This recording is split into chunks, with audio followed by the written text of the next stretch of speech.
por su lado.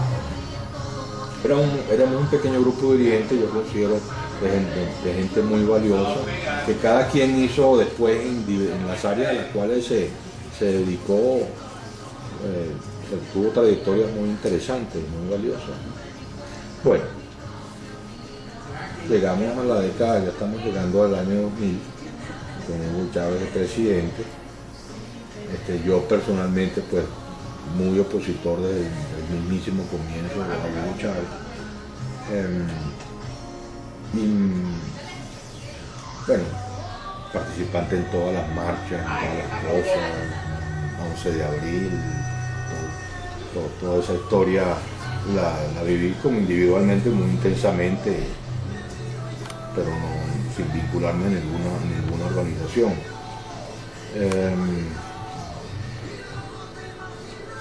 Y llega el momento de la coordinadora democrática para el referéndum revocatorio. Entonces yo me involucro mucho con la coordinadora democrática, me nombran coordinador del programa de gobierno que tenía que hacer la coordinadora democrática para el caso de que ganara las elecciones. No sé si ustedes recuerdan, se va al referéndum revocatorio.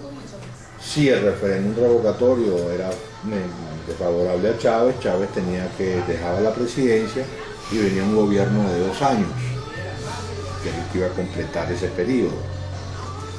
Y bueno, el programa de gobierno que yo coordiné era un programa de gobierno para esos 2 años, en el supuesto implícito de que en ese momento quien pintaba como posible, bueno, digo yo menos mal,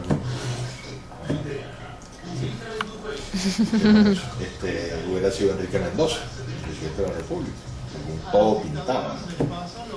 Entonces, bueno, no sé qué hubiera pasado con Enrique Mendoza presidente. En todo caso, el programa de gobierno no tenía nombre de candidato presidencial alguno, era simplemente para el gobierno que viniera si Chávez era derrotado en el referéndum. Bueno, luego viene toda la debacle del referéndum revocatorio, la tensión del 2005.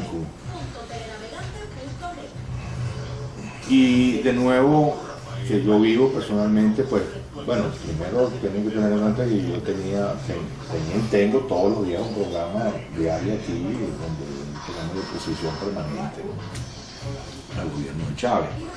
De manera que nunca dejé como individuo de tener esa tribuna, aunque no estaba vinculado a ninguna organización política. Y luego vienen entonces las elecciones del 2006. A mí se me ocurre, junto a unos cuantos personas se nos ocurre, cada quien por su lado, que la persona indicada para competir con Chávez en esas elecciones es Teodoro Petkov. Y se conforma un grupo en torno a Teodoro Petkov para promover su precandidatura presidencial, mientras otros estaban apoyando el nombre de Julio Borges. Manuel Rosales en ese momento era gobernador del Zulia y yo creo que estaba como la expectativa de que, mi interpretación es que Manuel estaba a la expectativa de que iba a pasar sobre todo con la precandidatura de Petkov. Esa candidatura, por muy diversas razones, que tienen algunas mucho que ver con el temperamento de Petkov, no arrancó, no tuvo. Y Manuel Rosales decide entonces lanzarse como candidato y era apoyado tanto por Petkov como por Julio Borges. Petkov había creado un equipo de trabajo en torno a él, de asesoría, de lo que llamaríamos una sala situacional, para usar una palabra de moda. Y Petkov le recomienda a Manuel que mantenga ese grupo que coordinaba yo, mantenga ese grupo, porque le fue muy útil. Le dice, yo tengo esta gente, este equipo de trabajo, coordinado por Diego, mantengo porque te va a ser muy útil, ha trabajado muy bien conmigo y úsalo tú también. Ese es un grupo que estaba compuesto por Ramón Guillermo Avelero, Agustín Opeales, Fernando Gervasio, Ricardo Sucre y yo. En el tiempo de Teodoro era un poquito más grande, había otras personas más, pero cuando el grupo grupo que trabaja con la candidatura a Rosales es este que tú dices. Aunque no teníamos contacto directo con Rosales, estaba a través de Ricardo Sucre en contacto permanente vía BlackBerry con él. Entonces todas nuestras conclusiones, todas nuestras discusiones, que eran 2 o 3 veces a la semana, le llegaban a Manuel en tiempo real, inmediatamente. Y Manuel quisiera con eso lo que quisiera, a veces lo usaba, a veces no lo usaba. Nuestras recomendaciones, nuestras opiniones, pero en todo caso funcionamos bien durante la campaña del año 2006. Bueno, termina el año 2006, Rosales pierde las elecciones, como ustedes saben, y se decide la creación del partido Un Nuevo Tiempo. El partido Un Nuevo Tiempo es producto de la confluencia de varias cosas. Primero, la gente que había estado con Teodoro, gente que se había desprendido de Primero Justicia con Leopoldo López y Gerardo Blay, y la gente que tenía Manuel del Zulia, que era su bastión. Entonces, básicamente con esas 3 corrientes se crea Un Nuevo Tiempo. Y yo entro a formar parte de la institución de Un Nuevo Tiempo, de la comisión organizadora que se llamaba, para organizar ese nuevo partido. Y pertenezco a ese partido desde entonces. Desde el año ese partido se fundó en el año ¿qué? En el 2007 sería. No recuerdo bien, perdóname. Bueno, he estado desde esa fundación mezclándola con mi trabajo de Un Nuevo Tiempo con el programa de radio, y luego cuando nace la Mesa de Unidad Democrática, en una reunión que tiene lugar en la Tobar, yo me vinculo a la Secretaría Ejecutiva de Guillermo Veredo, de la Secretaría Ejecutiva de la Mesa de Unidad Democrática, donde he estado trabajando desde entonces. O sea, que yo al mismo tiempo que parte de Un Nuevo Tiempo he estado trabajando en la Secretaría Ejecutiva con Ramón Guillermo Veleo desde que se fundó el año 2009, bueno, hasta ahora, que seguimos, ¿no? Yo creo que la década del 60, yo la considero la década más progresista de nuestra historia. Quizás junto con la década que sigue a la muerte de Gómez, el 35-45, en otro sentido, esta otra, ¿no? Pero creo que la década del 60 es una década de mucho avance social y económico y político en el país. Tuvo el problema que tuvo que enfrentar un movimiento armado de izquierda, y eso trae sus consecuencias de represión, de violación de derechos, lo que hoy llamaríamos violación de derechos humanos, porque en esa época esa problemática no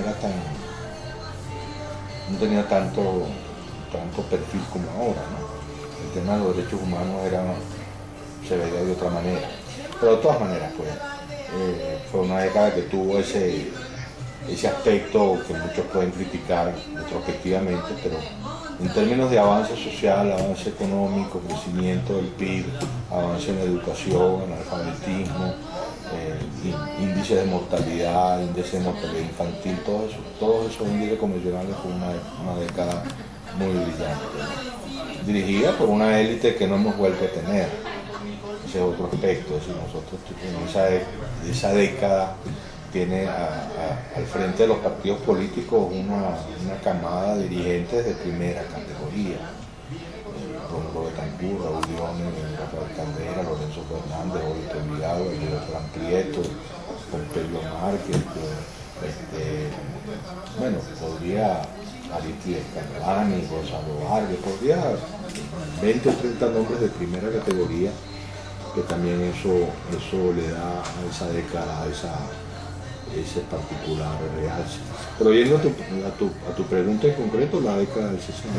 En el punto fijismo es muy importante. Yo siempre, cuando daba clase, interés y temas políticos venezolanos, me insistía mucho. En el punto fijismo hay que distinguir periodos.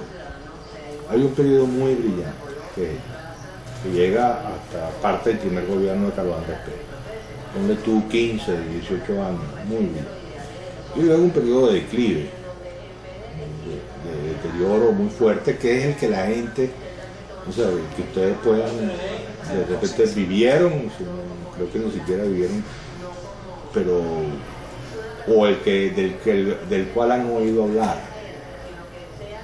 Y fue un periodo muy malo, fue un periodo de deterioro, de puntofijismo, de decadencia, yo lo llamo deshilachamiento, ¿no? Y bueno, ese es el que usa Chávez, ese es el que usa el mensaje chavista, ese es el que... Y de la década del 60 y principios del 70, de lo único que se habla es de los muertos de la guerrilla, ¿no? Y no se habla de lo que hizo la guerrilla, es decir, yo no sé si usted, para que lo sepa, pues si no lo sabe, es decir, en plena lucha armada, en los años 60, yo no veo tan curvo, aquí la guerrilla urbana, dirigida por Guillermo García Ponce, ubican al que se murió, la sola consigna de matar a un policía de Ávila para quitarle el arma. Entonces ustedes veían en esa época en las fotos de pobre policía muerto en su patrulla. Entonces, eso no sé. Fíjate tú que eso es muy interesante, porque en la década del 60 para un joven venezolano de los años 60 el futuro era un futuro lleno de promesas.